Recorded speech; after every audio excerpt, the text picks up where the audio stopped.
Dobrodošli na martovski C++ meetup. Imamo tu čast da Slobodan Dmitrović drži predavanje o učenju C++ i o profesionalnim C++ treninzima. Ovog puta bih hteo da se zahvalim firmi Nutanix koja je podržala martovski meetup i nadamo se i nekoj budućoj saradnji. Bez daljeg okolišanja, Slobodane, imaš reč. Izvolim. Hvala ti, Gorane. Dobrodošli svi na ovu prezentaciju. Dozvolite da se predstavim. Moje ime je Slobodan Dmitrović. Ja sam dugogodišnji R&D C++ developer, ali poslednjih nekoliko godina ja se bavim profesionalnim C++ treninzima za firme koje se uglavnom iz automotive, embedded, automation i sličnih industrija. Hvala vam što ste došli na ovu prezentaciju. Evo, ona će se baviti temama kao što su učenje C++,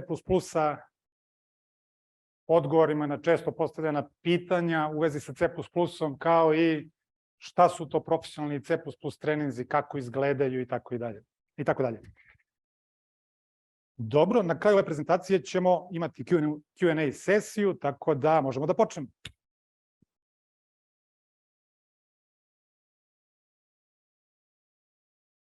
Šta smo rekli? Strelica na desno. Nije moj račun. Dobro. Evo blagi uvod o ovoj prezentaciji. Na ovom predavanju ćemo pokušati da saznamo šta je to C++, kako se uči C++, jedan od mogućih pristupa, jedna od mogućih metodologija, šta čini solidnu osnovu C++ znanja, kako izgleda jedan profesionalni C++ trening. Bavit ćemo se nekim često postavljanim pitanjima u vezi sa C++, sa kojima se ja kao profesionalni C++ trener susrećem često na tim nekim treninzima. I na kraju ove prezentacije ćemo imati jednu Q&A sesiju sa ljudima koji su ovde u ICT Hubu i sa ljudima koji nas prate online. Nekoliko reči o meni. Moje ime je Slobodan Dmitrović, ja sam C++ trener za nekoliko kompanija po severozapadnoj Evropi. Takođe sam i gostujući predavač na 4 univerziteta u Nemačkoj, gde manje više držim iste kurseve koje držim i industriji. Pozabavit ćemo se posle i tome koja je razlika između predavanja C++ u nekom komercijalnom okruženju i u akademskom okruženju. Takođe sam autor nekoliko knjiga o C-u i C++, uglavnom uvodnih knjiga. Druga knjiga o C++, evo sad za neki dan izlazi drugo izdanje, tako da čim dobijem kopije, ja ću ih proslediti Goranu koji će vam podeliti besplatnih par kopija te knjige ako budete zainteresovani. Takođe sam proveo oko 2 i više decenije radeći kao software developer. Dobar deo toga je bio kao C++ research and development software developer, i konsultant. Ako želite, ja vas ohrabrujem, slobodno mi pošaljite mail ako imate neko pitanje na ovoj e-mail adresi ili me kontaktirajte na LinkedIn. Dobro. Hajde da vidimo šta je to C++ i otkuda ta tolika, pa nek da kažem fama, ali dosta ima nepoznanica vezanih za C++, dosta i strah ako ljudi koji žele da nauče C++, pa da probamo da to sklonimo ili da razjasnimo. Najjednostavnija definicija je da je C++ programski jezik. Hajde da se malo raširimo u toj definiciji. C++ je objektno orijentisan jezik.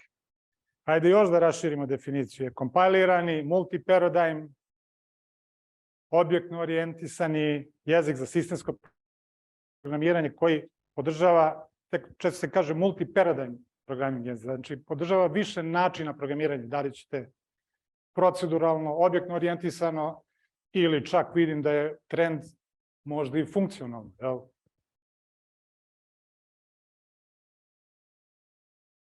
Postoje naravno druge definicije. Dobro, kad kažemo C++, šta se podrazumeva, šta treba da naučimo kad kažemo C++? Postoji sam jezik, nakon toga postoji standardna biblioteka, i postoje C++ ASO standardi. Znači, C++ je standardizovan jezik. Postoji propisani ASO standard koji u dosta detalja definiše i objašnjava sam jezik. Ne možemo naučiti C++ jezik iz C++ standarda. Zapravo šta je C++ standard? To je uputstvo ljudima koji prave kompajlere i uputstvo ljudima koji implementiraju standardnu biblioteku. Tako, to je znači jedan dokument sa mnogo strana koji u dosta tehničkih detalja opisuje sam jezik. Znači, C++ podrazumeva mnogo više od toga, ali hajde da se zadržimo samo na ova 3 bullet pointa. I za ljude koji se tek prvi put susreću sa C++,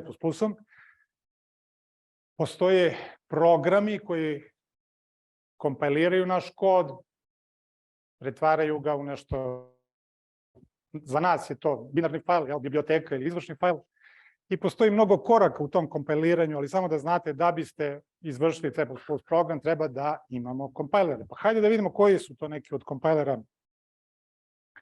na tržištu, sada dosta popularni. A prvi je, kažu da pola sveta radi na GCC-u, sad vidjet ćemo, tačnije G++ frontend GCC-a.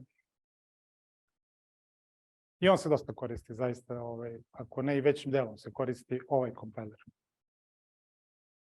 Onda imamo Microsoft Visual C++ compiler koji je deo Visual Studija. Visual Studio je jedan dosta jak IDE, ako ne i najjači IDE na planeti trenutno što se C++ developmenta tiče. I onda imamo Google C++ compiler koji se zove Clang, kao deo jednog većeg ekosistema koji je LLVM. Ali kada želimo da naučimo C++ jezik, ove 3 teme su nama bitne. I u ovim redosledom. Hajde ponovit ću još jednom. Znači, ove 3 teme ovim redosledom. To treba da naučimo kada želimo, kada kažem želimo da naučimo C++ jezik. Čak može, ajde da kažemo u početku možemo da izostavimo u 3. temu, ali ove prve 2 i ne baš. Dobro. Evo su neki od mojih ličnih saveta kako početi sa učenjem C++. Hajde da vidimo koji su to dostupni resursi nama. Koji su nam resursi dostupni za učenje. A prvo imamo knjige, tako? Old school knjige ili elektronske knjige, sve. Pa postoje C++ treninzi. I sada ću izlistati još par nekih resursa. Kao što su blogovi, Stack Overflow, video tutoriali, čak ima i tutoriali na YouTube. Ali ovde sam boldovo par resursa za koje ja mislim da treba da budu vaš number one choice kada želite da učite C++. Prvo su knjige, ali tako? Pa zašto knjige? Pa to je jedan proveren način učenja, ali tako, kroz istoriju. I svestan sam činjenice da danas tradicionalno izdavaštvo nije popularno kao što je bilo i da ljudi, posebno mladi ljudi, žele nešto kompaktnije, nešto brže, gde ne želim da čitam knjigu od 1000 strana o C++, želim da naučim C++ i da radim i da zaradim veliku lovu, tako. Dobro, bez ovog dela o velikoj lovi. Doćemo i do toga, zaista jeste velika lova, čak ima slajd vezan i za veliku lovu. Malo da se našalim. Zašto profesionalni C++ trening? Pa, kao da podelim neka moja iskustva iz Nemačke, na primjer. Tamo postoji ta kultura kontinualne edukacije zaposlenih. Bez obzira da li se radi o C++ ili bilo kom drugom programskom jeziku ili grani neko. Oni zaista imaju tu lepu kulturu edukacije i kod njih oni znaju da potencijalno sa jasnim, kako da vam kažem, sa jasnim, pa ne vođstvom, ali ako ja kao trener dam njima jasan guideline i jasan pravac u kom treba da se kreću, to njima štedi vreme i njima se isplati da plate trenera nego da puste ljude da sami uče svojim tempom, tako. Tako da je, mislim, dobro je za mene kao trenera, logično, ali dobro je i za njih. Oni imaju dosta i budžet. To je stvari budžeta i malo i ekonomije i svega ostalog. Ali long story short, C++ trening vam može pomoći da u par dana savladate materijal za koji bi vam inače trebalo par meseci.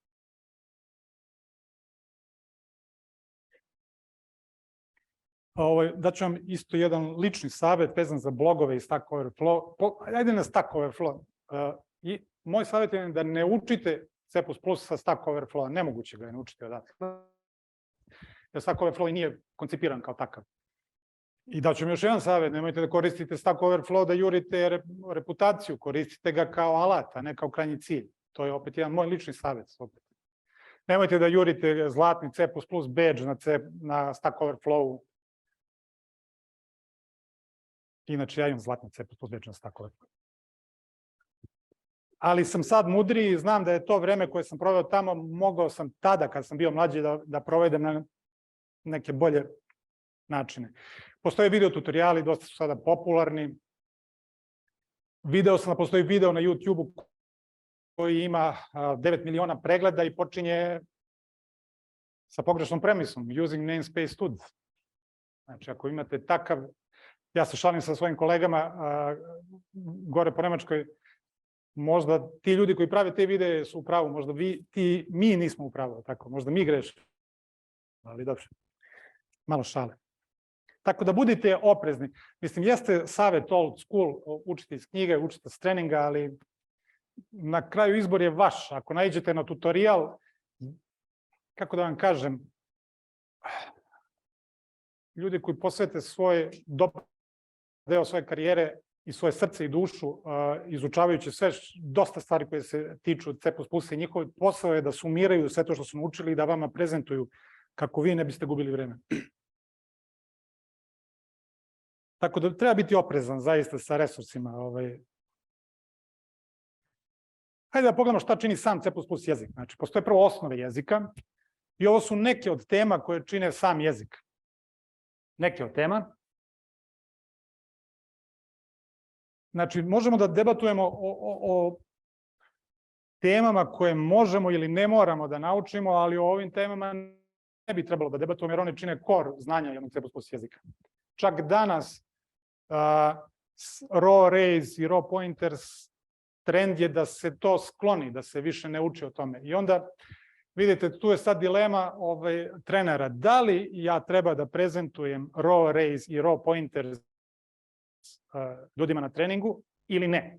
I ima tu sad dve škole mišljenja, za i protiv. Evo, reći vam šta kaže ova protiv. Kaže, slušaj, ne želimo to, mi imamo pametne pointere, imamo standardnu biblioteku, ne želim da znam šta je raw array, šta je raw pointer. To je malo onako pedanterija, zato što u idealnom svetu zaista bi trebalo da bude tako, ali nažalost nije, jer kada radite na kodu, 99% su šansi da ćete videti raw array i da ćete videti šta je raw pointer, a dobar deo naših poslova se i okreće oko održavanja R&D i tako dalje. Tako da ovo su samo neke od teme koje čine osnove jezika. I druga stvar koju čini sam jezik su takozvani mehanizmi apstrakcije, što je ovako neko fancy ime za dve teme, a to su klase i template. Znači, ovim redosledom odozgo na dole, da se okrenem ka kameri, odozgo na dole i mehanizmi apstrakcije. Ako vidite da vas knjiga ili resurs na drugoj strani uči o klasama, moj lični savjet bi vam bio da potražite drugi resurs za učenje. Jer ako vas neko uči klasama, to onda podrazumeva da znate sve ovo i još više od toga. Da biste mogli da radite sa klasama. A ako ne znamo, onda malo idemo unapred, forward referencing, a to je stvarno, mislim da to nije najoptimalniji način da se uči ne samo C++, nego bilo koji drugi jezik. Hajde da vidimo kako izgleda jedan profesionalni C++ trening. On se sastoji od slajdova koji predstavljaju neki teoretski uvod. Moj posao kao trenera je da zaista istražim sve što se istražiti da, i pomažu što sam i 2 decenije proveo kao profesionalni software developer. I onda je moj posao da to sumiram u neku kraću formu koju prezentujem vama, da biste mogli da znate i onu core. To je constant balancing act, šta da uključim, šta da ne uključim. Kako da napravim strukturu svoje prezentacije, kako da vas ne uplašim previše kada dođemo do nekih kompleksnih tema kao što je move semantika, na primjer. I tako dalje. Druga stvar, kod profesionalnog treninga, onda nakon kratkog teoretskog uvoda se ide na live coding sesije, gde to što smo teoretski naučili probamo da provučemo kroz live kod, da kompiliramo i tako.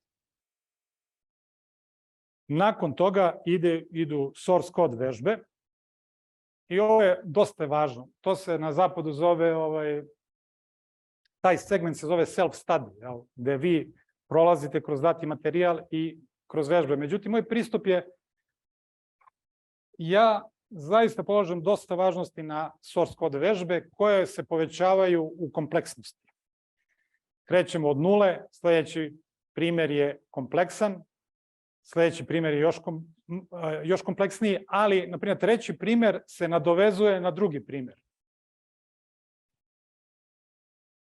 I tako i dalje. Ovo je, na primjer, iz jednog intermediate treninga su source code vežbe.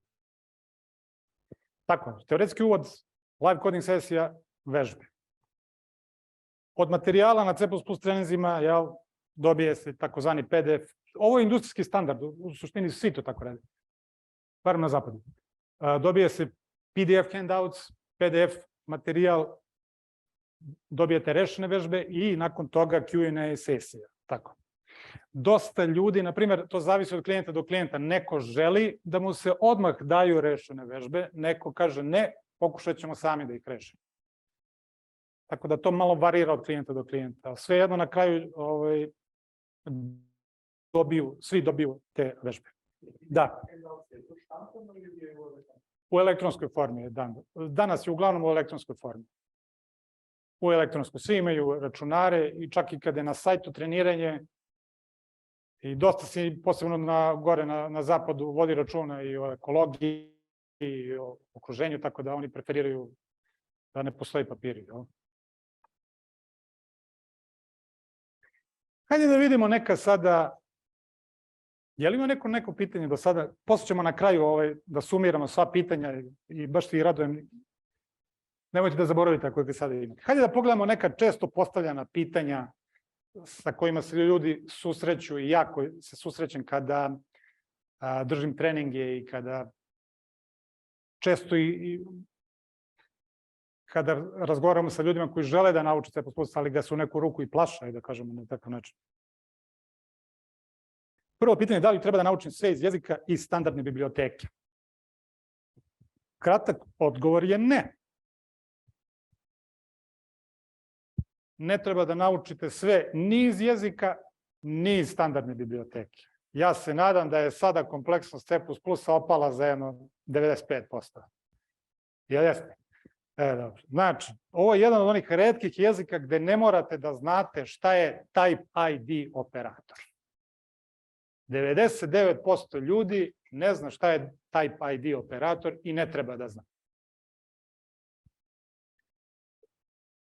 Znači, ajde da kažemo C++ jezik sam bi trebalo, znači da napravimo osnovu na kojoj gradimo.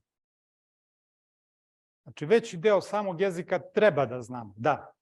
Ali kod standardne biblioteke, veći deo standardne biblioteke, prvo fizički ne možemo da naučimo, će nam trebati par života za to, ali treba da naučimo one kontejnere i one algoritme koji se koriste uglavnom. Sad je kompleksnost, nadam se, standardne biblioteke opala za 99,9%.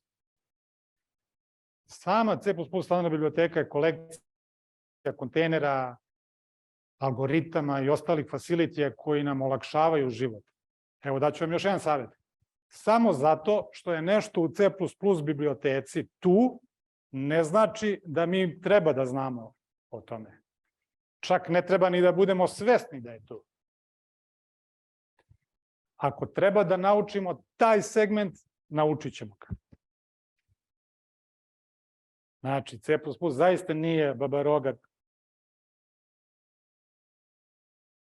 Malo sam iskočio sad sa ovim pitanjem, nije babaroga, ali onda kaže, da li je C++ najkompleksniji jezik na svetu? Pa to je malo ovako diskutabilno pitanje. Ajde da kažemo da verovatno jeste. Ali sa ovim prethodnim slajdom, hajde da se vratimo sa trenutak na ovaj prethodni slajd. Sa ovim prethodnim slajdom nadam se da više ta kompleksnost ne deluje toliko strašno kao što ponekad reputacija prati C++. Zaista nije. Mislim, stvarno jezik nije rocket science. Kažu nije rocket science, although used in one. To često kažu. Ima još samo par slajdova i baš se radujem vašim pitanjima. Koji neki personalizovani savjet ja mogu da vam dam pri učenju C++?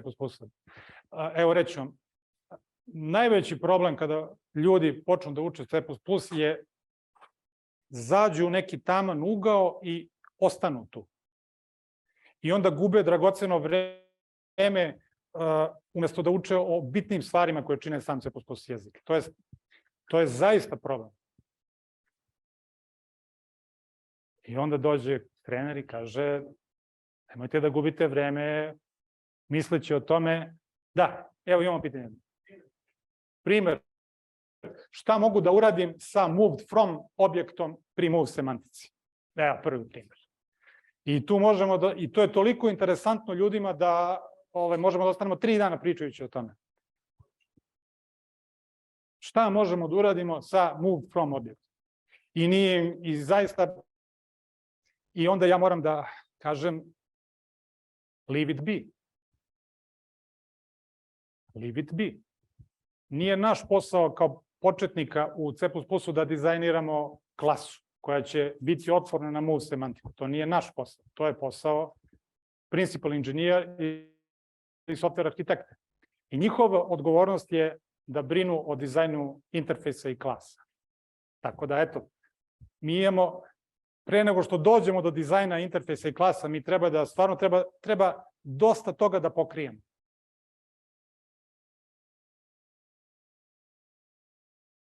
Šanse su da nećete šiftovati bitove uopšte. A ja sam video sam neke knjige koje na 3. strani šiftuju bitove.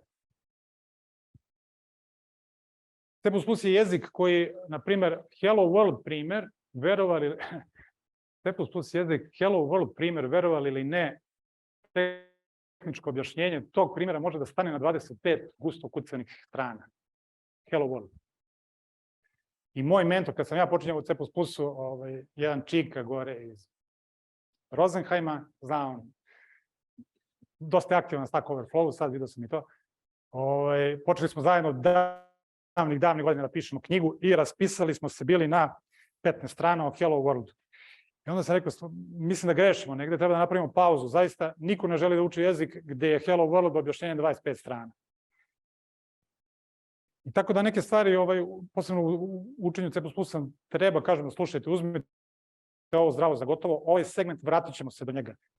Ako počnete objašnjavati ljudima šta je sam, na primjer, Hello World, ima i pointere, i klase, i overload, operatore, i tako dalje, tako da to mi bude problematično. Ovo je ovako, znači, jako bitno. Treba da znate šta čini solidnu, kako da nazovem to, knowledge backbone C++. To treba da znate šta je. I onda da te teme istražite. I onda vam se otvara potpuno jedan novi svet. Kad znate to, onda znate kako da napadnete sledeću temu, kako da napadnete sledeću i tako dalje, tako dalje. Hajde da vidimo još par pitanja. Naprimjer, evo pogledajte ovo. Stud string je idiomatski way, malo mešamo srpski i engleski, je idiomatski način, to je tip podataka za manipulaciju stringovima u C++. U C-u nemamo ovaj tip, imamo samo character array, ali sam stud string, ovo je jedan izuzetak od pravila, nije deo samog jezika, nego je deo standardne biblioteke, tako. Iako je to jedno celo. Međutim, ok je koračiti, na primjer, konkretno sa ovom temom, dok se uči C++ jezik. Zašto je ovo dosta korisno? Pa zato što prvo, svi znamo da radimo sa stringovima i tako dalje, a i dosta je koristan string, na primjer kad se objašnjavaju passing data by value, by reference, by const reference. A pošto je string kompleksan tip, tako da ne idemo u suviše detalja, tako da je ok skočiti ponekad i do standardne biblioteke da bi se objasnili neki koncepti iz samog C++ jezika. Ovo je interesantno pitanje sa kojim se često srećemo. Sa kojom verzijom C++ treba da počne? Odgovor je sledeći. Izbor C++ verzije sa kojom ćete početi je irelevantan. Kada učimo C++, sa kojom verzijom treba da počnemo, uopšte ne razmišljamo o verzijama. That being said, barem C++ 11. Znači, da. Jel to važi sada i kad smo dodali modulu C++ 20? Naravno, naravno. Sve što je u C++ 20, sve što je u C++ 11, 14, 17 je uglavnom i u C++ 20.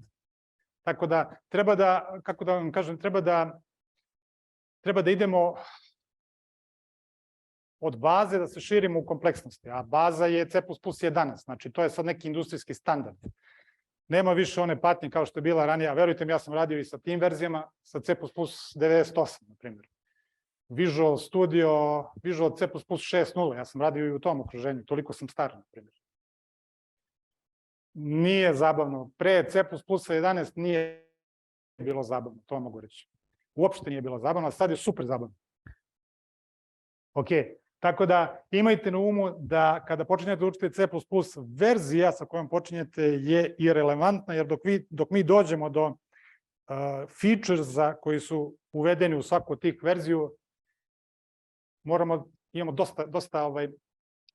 dosta grounda da pokrijemo.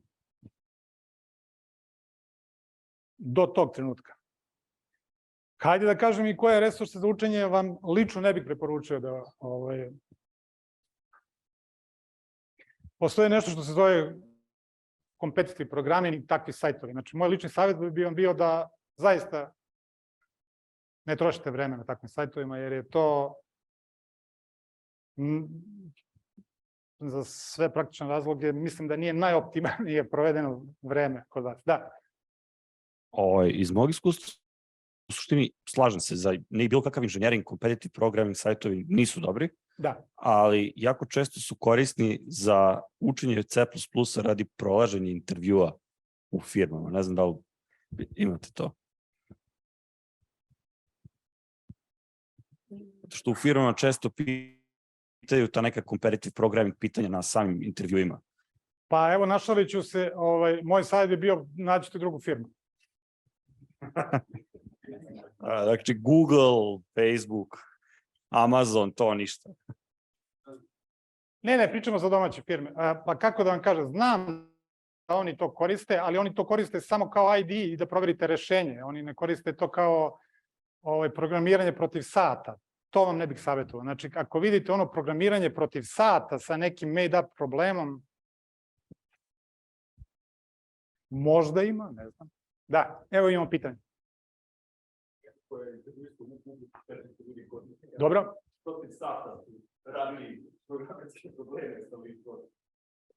Opet kažem, moje mišljenje nije jedino i drago mi je da ima i drugih mišljenja. Ne kaže da tako treba da se radi, ali radi. Kako mogu da se trudam, jer nisu moje problema, mogu da se polazim firme. Ja samo znam da kad bih ja imao svoju firmu sa 50 C++ ljudi, ja ne bih koristio te resurse. Ali opet kažem, različiti ljudi koriste različite resurse. Ovo je samo moja lična preporuka. Ajde sada da vidimo kada naučimo osnove kako da nastavimo sa C++. Koje su teme ka kojima bi trebali da nastavimo? Šta je to što čini sledeći step up? Jel? Trebalo bi da budete upoznati sa idiomima u C++ i tehnikama u C++. To je prvi korak. onda trebalo bi da su poznate sa alatima koji čine C++ neki, koji se koriste u C++. Build alatima, statičkom analizom koda i tako dalje, i tako dalje. Profiling, evo Ivica može više o tome reći. Treba takođe da znate, sve zavisno od nekog nivoa, neke dizajn paterne treba da znate. Ne sve, naravno, na primjer, evo, ovdje ću vam tajno, jedna dosta poznata firma kaže let's factor out the factories. Ne žele da imaju factory pattern u svom kodu, zato što misle da uvodi dosta konfuzije u njihov kod. Ja mali trade secret. Posle toga možete da, ako zaista treba da idete u tom delu concurrency through multithreading, C++, počevši od C++ 11, zna šta je thread, zna šta je future promise i tako dalje, i tako dalje. Tako da, grubo rečeno, to su neke teme sa kojima možete da nastavite.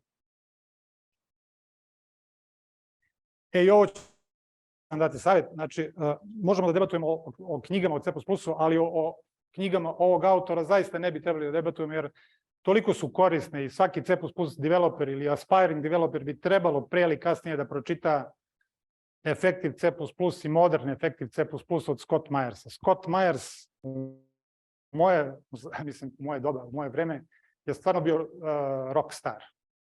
Sad je penzionisan, ali on je učinio za popularizaciju C++ više nego verovatno bilo ko drugi, osim Bjarnea i ostalih. I stvarno je divan jedan profesionalac i toplo vam preporučujem sve knjige koje je napisao Scott Myers. U suštini, njegov rad je bio razlog zašto sam se ja zainteresovao za ovaj jezik. Ok.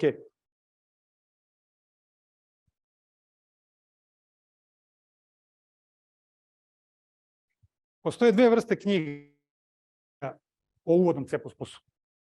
Postoji tutorial style i reference style. Tutorial style knjige odaberu jednu temu i onda vas upoznaju sa jezikom oko te teme. Reference style je gde imate kao reference knjigu gde su teme nezavisno poređane jedna od druge. I sad je pitanje šta više preferirate. I moj lični savjet bi vam bio da izaberete reference book. Zašto? Zato što, na primjer, tutorial style book, kada se malo odmakne, onda ona pokušava da benduje teme da odgovaraju tom tutorialu koji sledi. A reference knjige nemaju taj problem. E sad, moj stil... Reci, Vice. Kada sa pedagoške strane imaš reference stvari i sa pedagoške strane imaš problem zato što ti one prave da ljudi they're overwhelmed with material. Da lete svuda naokolo. Tako je. Jeste. To je tutorial, mislim, to nije sad levo ili desno, vjerojatno skala. Tačno. Upravo si. To jeste opasnost, ali opet uz jasan guidance mislim da će bolje profitirati od C++. I da se nadovežem na tvoje pitanje, zaista kako ja mislim, šta je najoptimalniji način? Ajde da kažemo neka mešavina dva. Naprimjer, kako sam ja strukturirao svoju knjigu? Jeste reference style, ali se čita od početka do kraja za najoptimalnije rezultate. I dosta source code primjera koji se povećavaju u kompleksnosti. I to mi je ovako dosta jako bitno. Znači, najjednostavniji primjer, sledeći se nadovezuje na njega, ali je kompleksniji i tako dalje, i tako dalje. Tako da, reference style, ali da nekako imamo s leva na desno, od ozgo na gore da čitamo i tako, neki guideline. Zašto biste vi želeli da naučite C++? Pa, sam jezik je stvarno zaista izuzetno zanimljiv. Zaista je zanimljiv. Uvek ima nešto novo da se istraži. It will keep you busy. Pošto inženjeri su, tako su radoznali, ovo će vas stvarno držati okupirani. Uvek ima nešto novo. Niko ne zna sve o C++. Ako neko tvrdi da zna sve o C++, šali se. Nemoguće je znati sve o C++. hajde da kažemo da je nestašice C++ developera na tržištu, što se direktno translates da to je javna tajna da se dobro plaća, tako. Sad, your mileage might vary, but javna je tajna da su C++ poslovi zaista dobro plaćeni i iz dobrog razloga su dobro plaćeni. Da, imamo pitanje.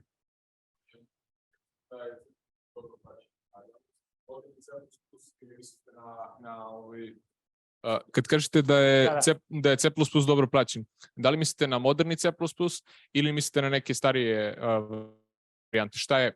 Šta je da kažem u tom spektru? Šta je dobro pitanje? Šta se podrazumeva pod modernim C++? Moderni C++, verovali ili ne, je sve od C++ 11 pa nadalje. To je moderni C++. I uglavnom postoji legacy kod, ja sam čak i radio, ali od vas kao programera se zahteva da budete fleksibilni i da radite na bilo kojoj verziji. To je relevantno. Ako mogu samo da nadovežem na pitanje. Mislio sam u kontekstu šta se koristi, sami ste rekli da se različite stvari koriste. Ja recimo radim embedded i kod nas, da kažem, mi koristimo često nove standarde i tako dalje. Ali pitanje je šta se od jezika koristi. Znači, u tom smislu sam mislio.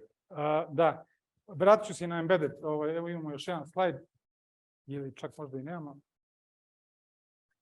Vratit ću se na embedded. Odlično pitanje, vratit ću se na tvoju temu. Baš sam došao iz Belgije sad sa jednog embedded treninga. Samo evo još, hvala na temu, još par treninga. Nadajmo se i treninga u nekoj budućnosti. Par slajdova za trening. Koliko traje jedan C++ trening u industriji? Traje, verovali ili ne, 3 do 5 dana. Toliko je dovoljno vremena da se upoznate sa C++ od nule da biste bili relativno produktivni u kodu, u poslu. Ovaj od 3 dana je stvarno, ovako je malo, kako kaže, zgusnut kontent i kod njega nema projekat na kraju treninga. Međutim, ovaj od 5 dana postoji projekat i ovaj optimalni je ovaj od 5 dana. U uvodu, ne, dovoljno je 5 dana. 8 sati. 8 sati. Sat vremena, teoretski uvod, sat vremena vežbe. I tako. Plus, minus. Još jednom hvala vam na vašem strpljenju. Nadam se da su ovi slajdovi bili korisni i sad se radujem svim vašim pitanjima.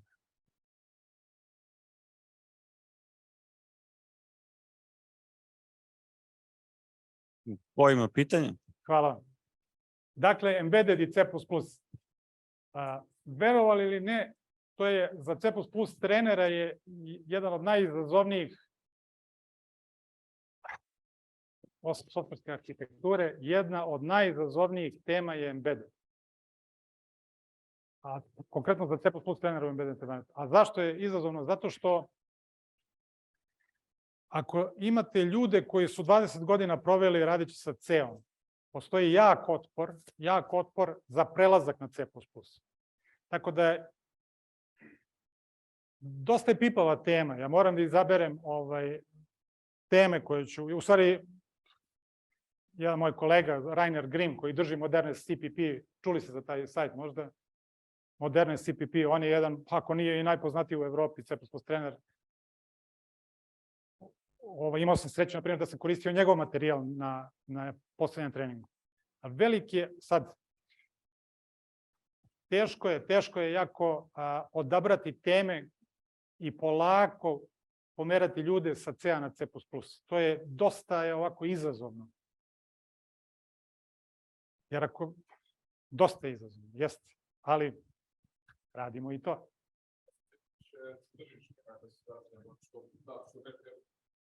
Imam situaciju da, recimo, treba da ubedim nekoga ko je radio ko je pisao assembler na PIC 18 da pređe na C++, tako da to sam video, ali kako se zove, kakva je situacija na tržištu? Da, uglavnom ubeđivanje se vrši od strane menadžmenta, tako iz mog iskustva. Oni ubede zaposlene da treba da pređe, ja samo dođem da održim. Pa situacija, meni je svejedno da li držim predavanje automotive industriji embedded industrija, dobro, ne baš embedded je specifično dosta. Automotive ili automation, to su iste teme, ili čak i na fakultetima. Ja imam slobodu da držim ista predavanja na fakultetima kao što su u industriji, naprimjer. Na čemu sam im ja jako zahvalan. Pa treba izabrati facilities iz samog jezika koje se direktno mapiraju na hardware, na primjer, koji nemaju overhead, C++11 pa naviše im uvodi dosta takvih facilities, alata koje nismo imali ranije. I još treba znati, na primjer, da je C++ alat, kao što je C alat, to je nivo apstrakcije iznad assembly. Zamislite sad ako imate kompleksnu temu, kada želite da targetirate temu, posebno u embedded environmentu, gde se sad stvari usložnjavaju i tamo, strašno se usložnjavaju stvari. Kada imate situaciju gde vam treba performanse i da možete da hendlujete kompleksnost, onda je C++ zaista zlatan. Da, imamo pitanje. Pričali ste dosta o ovom uvodnom nekom, ljudi koji se prvi put sreću sa C++, možda je malo van teme, ali kako pravimo od njih posle te principal inženjere i ove druge ljudi koji rade ne automation, nego rade neki malo more demanding, ono tipa neke servise, HFT, tako. A evo reći ću vam, iskustvo i gut feeling. Sa iskustvom postajete senior inženjer, sa iskustvom postajete principal inženjer. A kroz edukaciju, ja znam da, na primjer, u Srbiji od 50 treninga godišnje koji imam, moji su svi ili po severozapadnoj Evropi ili po UK-u. Evo, ja imao sam samo jedan trening za jednu novosadsku firmu do sad, na primjer. Tako da, pričao sam i s Ivicom na tu temu. Kod nas treba da se napravi budžet za trening, pa tek onda da se krene sa treningom. Eto, prvi korak. Postoje ljudi u Nemačkoj sa kojima sarađujem koji se specijalizuju konkretno recimo za softverski dizajn. Klaus Igelberger, ne znam da li ste čuli za njega, jeste. On se specijalizuje, na primjer, za softversku arhitekturu. Kako? Ova klasa, mislim, najlakše je reći ova klasa radi ovo, ona klasa radi ono, je li tako? Ali to dođe sa iskustvom, dosta rada, iskustvo radi, nadamo se i treninzi. Da. A jeste imali neki takve treninge? Mislim, neki treninge koji su orijentisani ka malo višem nivou. Pa jesam. Tendencija je da kada radimo sa velikim klijentima, da kada se dođe do softverske arhitekture, ja, mislim, ne prepuštam ja, nego taj rad, postoje ljudi koji se specijalizuju za to. Što se tiče nivoa do kog ja konkretno idem, to su idiomi i tehnike, tako da taj dizajn samih klasa i interfejsa ja lično ostavljam drugima. Ja se zadržavam na uvodnom C++ programiranju, nekom naprednom C++ programiranju i concurrency through multithreading. To su neke moje, kažemo, my area of expertise. Da, samo pitanje. Znači, po tvom mišljenju, moguće je nekog istrenirati da postane principal inženjer? Što meni nekako deluje da suštinski većina ljudi uopšte ne možeš da dovedeš do tog nivoa, a i ne vidim kako treningom možeš da stekneš iskustvo koje je za tako nešto suštinski neophodno. Moje mišljenje nije da treningom možete da postanete principal inženjer, ne. Moje mišljenje je da iskustvom i sa dosta rada možete da postanete principal inženjer. Ali opet, to je karijer path, ja to zaista nemam. Sve to je individualno. Ja sam, na primjer, imao sreću da radim sa nekim i da učim u krajnjoj liniji sa nekim od stvarno briljantnih ljudi. Posebno gore po Britaniji i Nemačkoj, bilo gde po severozapadnoj Evropi, pa čak i ovde. Evo, na primjer, odaću vam tajnu, postoji više superstarova u C++-u u Srbiji, ja ih znam lično, postoji jedan čovek u Novom Sadu, on ne voli da ga pominjem i neću ga pomenuti po imenu, ali znam on ko je, radio sam s tim, superstar, svetska liga. Tako da, nije to retkost. Sve je pitanje koliko rada se uloži, koliko imate sreće da učite i sami da učite i da učite od drugih. Ja sam uvijek želeo da budem u društvu ljudi, ja sam bio fasciniran intelektualnim radom Scotta Myersa. Fasciniran sam. Tako da u neku ruku i to bila moja motivacija da ja krenem u tom pravcu. Ima dosta dobrih knjiga, ima dosta i loših knjiga. Na kraju je na nama da napravimo, istražimo sve to i da donesemo na kraju krajeva jednu informisanu odluku. Ivica, da li si ima neko pitanje? Evo imam pitanje. Da, kako je taj advanced CPP trening i da li se on razlikuje od modern CPP treninga? Advanced C++ podrazumeva sve ono što nije uvodno. Ajde da vidimo šta je advanced. Ajde vidimo šta bi otprilike činilo advanced. Ovo je advanced C++. Ove teme čine advanced C++. Idiomi i tehnike bez alata, ajde da kažemo da se zadržimo samo na jeziku. Concurrency design patterns, na primjer design interfejsa. Ljudi, verovali ili ne, ljudi koji su u stanju da elegantno dizajniraju C++ interfejs su toliko retki. Oni su toliko retki da je to zaista neverovatno. Ja sam imao prilike da se susretnem sa kodom koji je by far bio najelegantniji C++ framework sa kojim sam imao prilike da se u Britaniji gore, sa kojim sam ja imao prilike da se sve je lepo razbijeno, sve je elegantno, tako da se nadovežem ponovo tvoje pitanje. Ja sada kada pogledam framework mogu sa dosta doze sigurnosti da kažem da li je elegantan ili nije nakon analize. A kako znam da li jeste ili nije, pa godini i decenije rada, da kažem.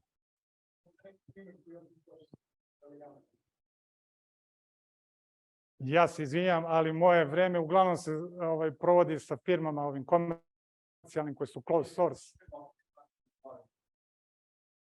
Pa, ne znam, evo, možda ljudi koji se bave time mogu da kažu. Ja sam uglavnom komercijalni environment i closed source code. Da, imamo pitanje. Pa negde na početku vaše ove prezentacije pomenuli ste da se dosta razlikuje kako se C++ uči na fakultetu, kako na tim treninzima. Obzirom da ste postavili primer kako je nepravilno učiti u smislu skočiti na klase, zapravo i to. Mislim, ja na fakultetu, na ETF-u smo učili po poznatoj knjizi Laszla Krausa. I mislim da nismo prešli sve te kao stvari koje ste vi nabrali sa spiska levo, tako da šta je u suštini razlika, šta se zapravo propušta na fakultetima ili šta su benefiti zapravo toga šta se uči na tom kursu na fakultetu, a šta kod vas na treningu. I šta mislite da generalno izostaje nekome ko je to učio sa fakulteta i dođe u firmu da radi kao C++ developer?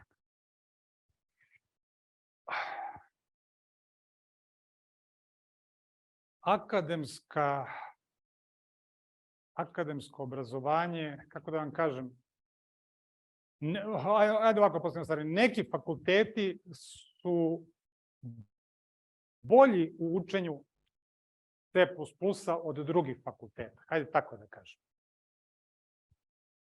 Iz mog iskustva sve se svodi na entuzijazam jednog ili više profesora ili asistenata koji će da istraže te teme i da prezentuju te teme.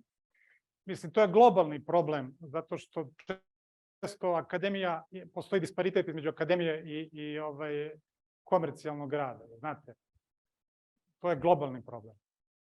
Ako se iz C++ učite, na primjer, mislim, jeste to globalni problem, ali ja moram da budem pragmatičan, zato što ja predajem i na par fakulteta nemački, tako da all good. Da, evo, samo ćemo ti dodati mikrofon.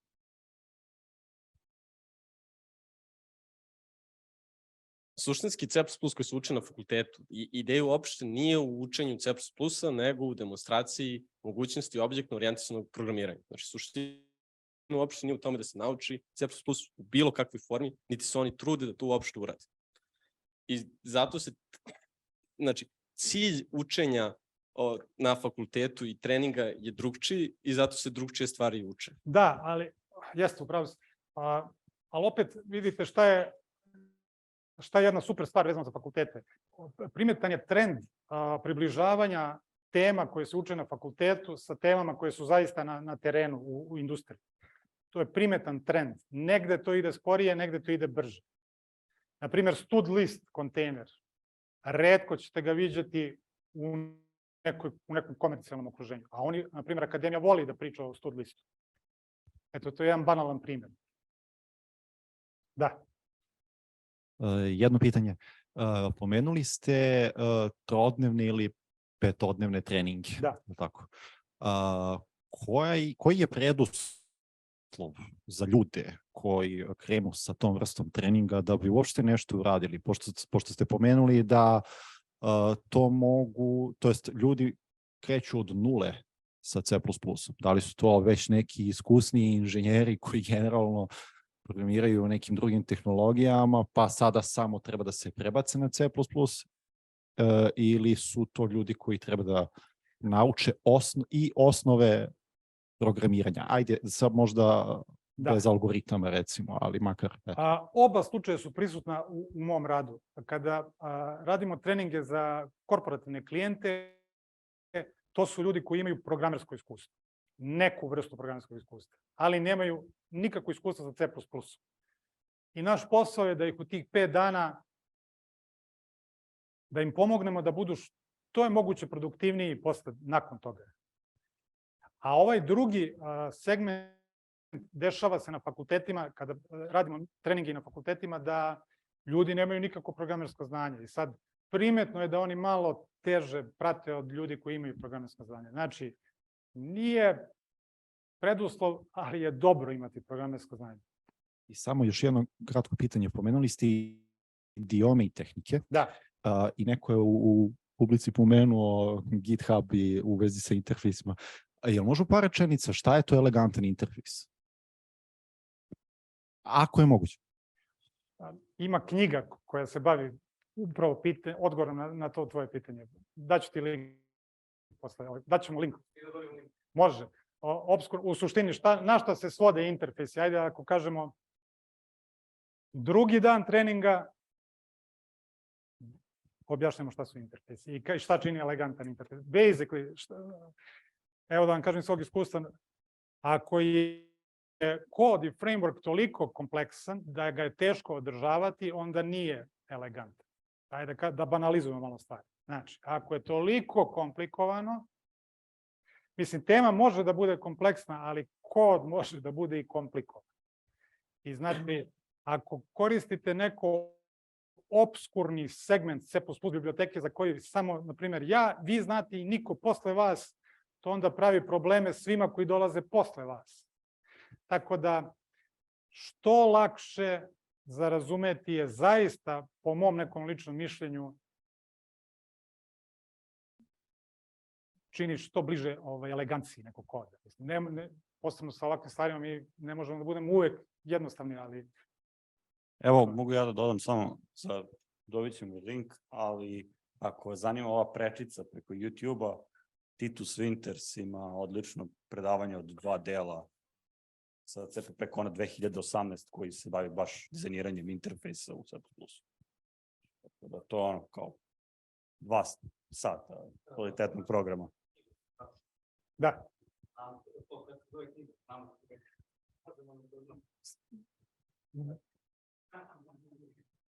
C++ Stack Overflow, C++ Books. Mislim da čak ima ta knjiga tamo. Evo, na primjer, šta je problem sa tom listom na C++ Stack Overflow? To je, vidjet ćete da se ta lista ne update-uje već dugo. Tako da... Da, Ivica, imaš pitanje. Pitanje se tiče ljudi koji tek kreću, nikad nisu do sad radili C++. Znači, oni pitaju kao, jel treba prvo da radim C, pa onda C++, koja je procedura, kako vi to... Odlično pitanje. Ne treba da radite C da biste naučili C++. C i C++ su 2 različita jezika koji nemaju baš nešto veze jednim s drugim. Mislim, kaže, evo. Hajde da vidimo, dobro, nema ovde. C i C++ su 2 različita programska jezika. Jako postoje sličnosti, postoje stvarno ogromne razlike. Hajde da kažemo, ne treba da učite C da biste naučili C++. Ne. Imamo pitanje? A ko je stav o ovim online resursima kao što su CPP Reference ili, na primjer, ISO CPP guidelines? C++ sam po sebi nema help file, ali ima reference, što je jedna wiki strana, odnosno više wiki strana koju dosta korisnika update-uje. I stvarno to treba da bude naš go-to reference kada želimo da istražimo neku temu u C++. Znači cppreference.com/cpp, šta već ide. Znači to treba da bude vaš broj 1 kada naučite osnovni jezik. Šta je problem sa CPP referensom? Primjeri tamo su uglavnom za poslednji standard.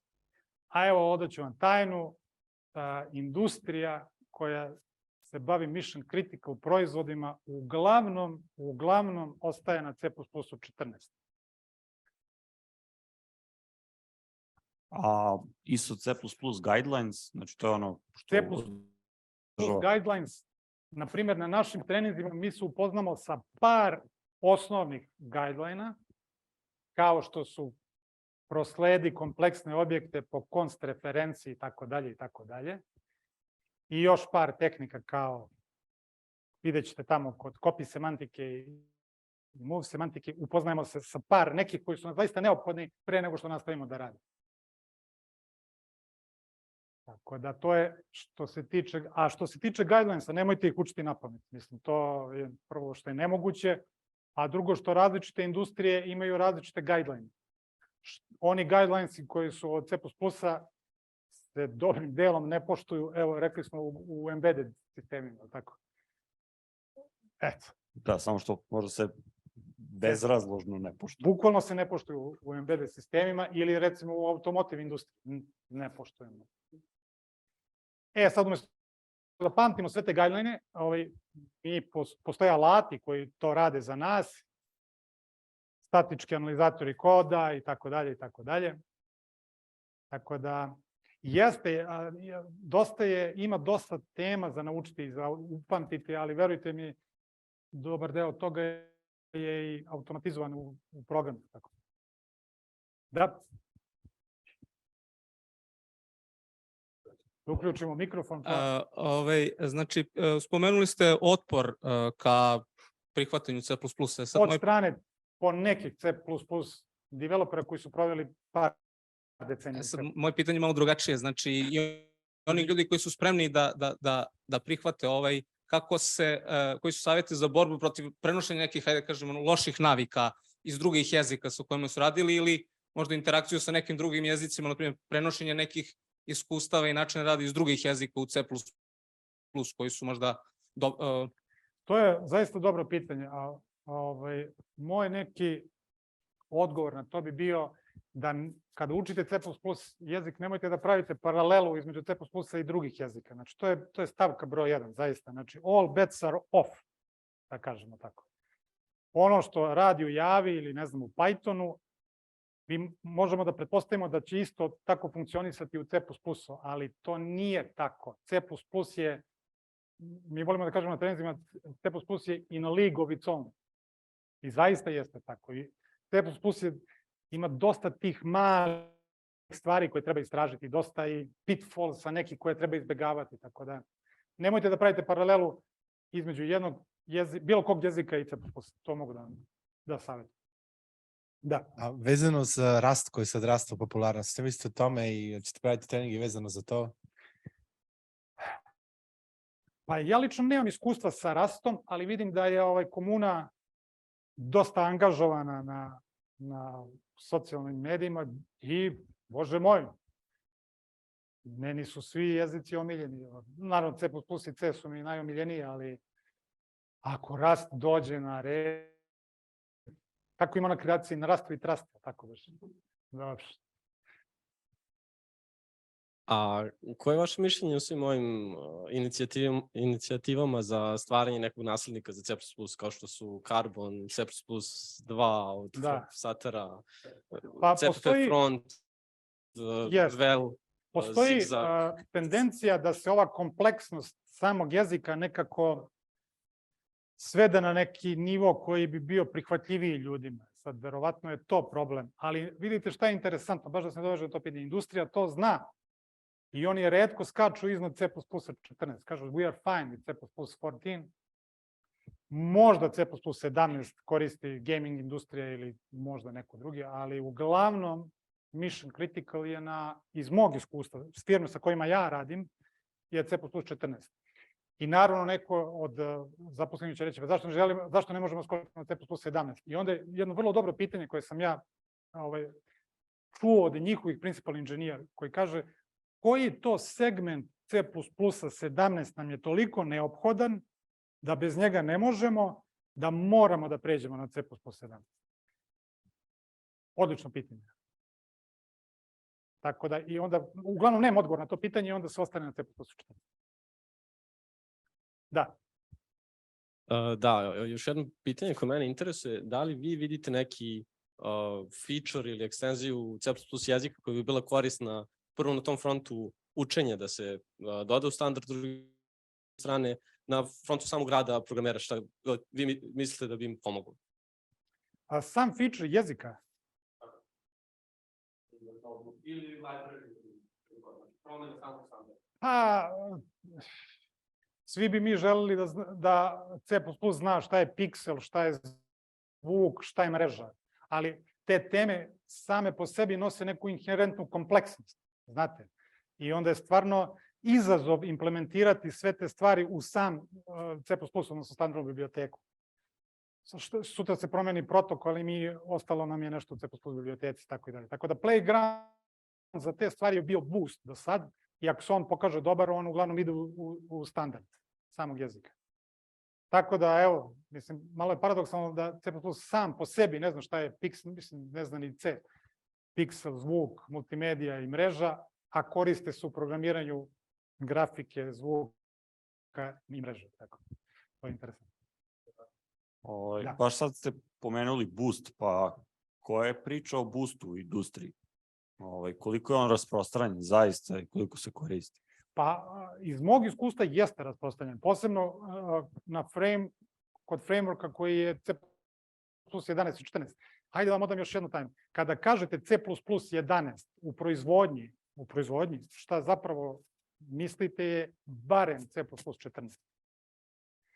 Zato što C++ 14 donosi neke dopune i korekcije samog C++ 11 standarda. Tako da, iako mi razmišljamo o C++ 11 kao bottom line, u proizvodnji zapravo bi trebalo da bude C++ 14. Da. Koji je vaš savjet ili odgovor ljudima koji kažu ako naučite jedan jezik, naučili ste ih sve? Parafraziram, ali to je čest stav među programerima određene vrste. Pa ne znam, to je malo out of my league, ne znam. Moj inicijalni odgovor je bio ne, mislim, zaista. Koristite pravi alat za posao. Right tool for the right job. Simple as that. Možda neko ima preference ka managed jezicima, neko ka interpreted jezicima, a evo i nas ima nekih koji imamo preference ka C++. Često čujem to da ako naučiš C++, znaš sve ostale jezike. Mislim da to nije tačno. C++ je jako kompleksan, možda iz tog razloga se navodi ta... Da, moguće. Da, evo imamo još jedno pitanje. Da li mislite da je potrebno da programeri znaju algoritme i strukture podataka, kao i kako CPU radi, cache, RAM? Pošto mislim da svaki C++ programer trebalo bi da zna to. Hajde da ovako probamo da odgovorimo. C++ sam jezik je dizajniran za apstraktni hardware. Znači, sam C++, zato se zove portable. On ima svoj memory model, sam C++ ne zna šta je registar, ne zna šta je akumulator, ne zna ni C da zna, jel? Tako da mislim, ako se, na primjer, bavite softverskim aplikacijama, nema potrebe da znate šta je akumulator, šta je registar, šta je CPU, core. Dobro je znati, nije neophodno ako želite da učite C++, jer to je jezik koji je dizajniran za apstraktni hardware. Bez obzira da li se radi o ovom laptopu ili Mars roveru koji dobar deo sistema, eto, ili James Webb teleskop, i on isto radi na C++. Deo. Ali dobro pitanje. Zavisi, ako želite da se bavite embedded sistemima, onda bi trebalo da znate hardware. Mislim, goes without saying, treba da znate hardware ako vaš posao zahteva znanje o hardwareu, da. Ali optimizacija i mikrooptimizacija, Ivica Bogosavljević, evo ga u publici, tako da njemu se obratite. Ivica dosta zna o tome. Super. Slobodno, vidim da ima dosta pitanja i drago mi je da ih ima. Ja nemam odgovore na sve, ali evo sam vam mikrofon. Super.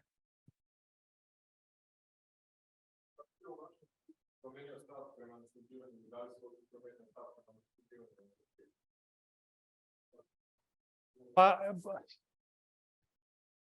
ima trend koji kaže bolja je kompozicija od inheritance, bolja je templatizacija od inheritance. Da, ima.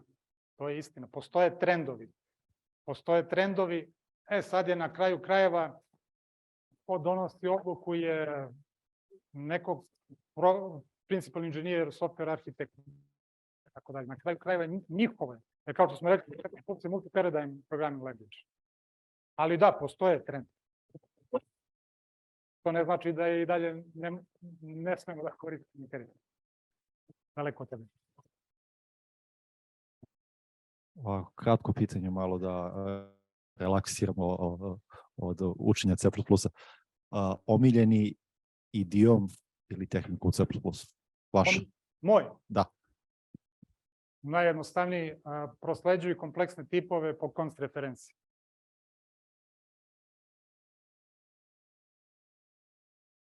I dobro je onaj self-check. Svi ti idiomi, dobar deo njih, a vidite, to je, na primjer, problematično. Scott Myers je pokrio dosta toga u svojim knjigama, ali sami idiomi, go-to reference za same idiome je, ja mislim, jedan wiki sajt na C++. Neko će se, ukucajte C++ idioms i vidjet ćete taj sajt.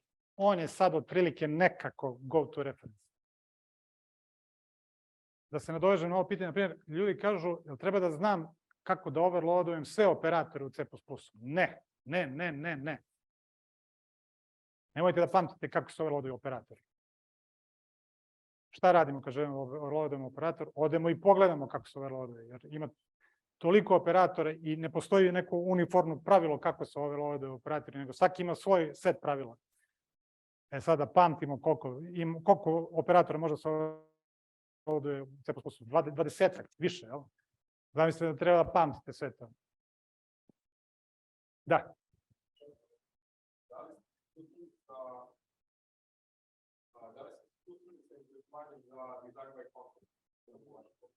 Oprosti,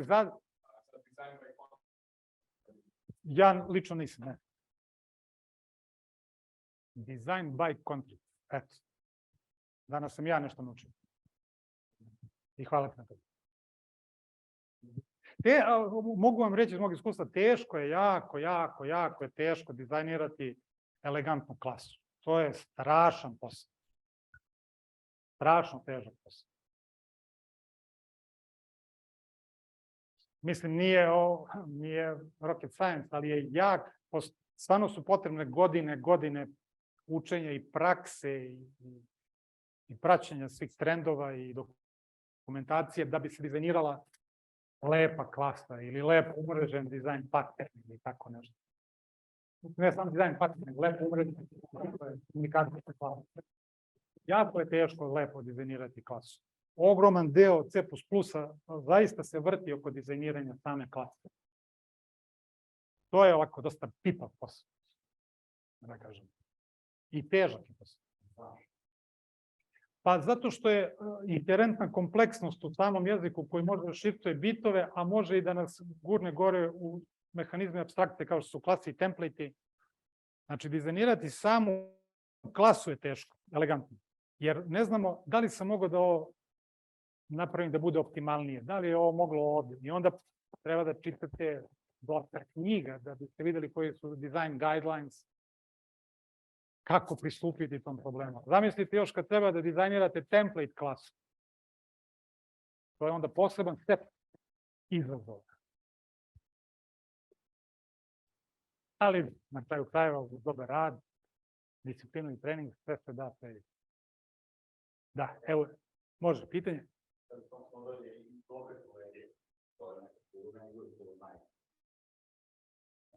Da, ja bih se usudio da kažem da postoji jedan shortcut za sve to, to je sednete i naučite sve što stoji u apstraktnoj matematici. Konkretno u algebri, to jako pomaže, zato što se neko time bavio hiljadama godina. Baš tim problemom hiljadama i hiljadama godina pre nego što su programeri shvatili da su oni jako pametni i da će time da se bave.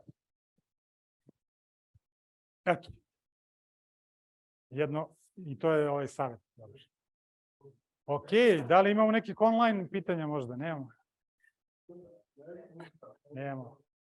Ok, ako je to sve, želeo bih da vam se zahvalim još jednom i srećno učenje C++. Tako.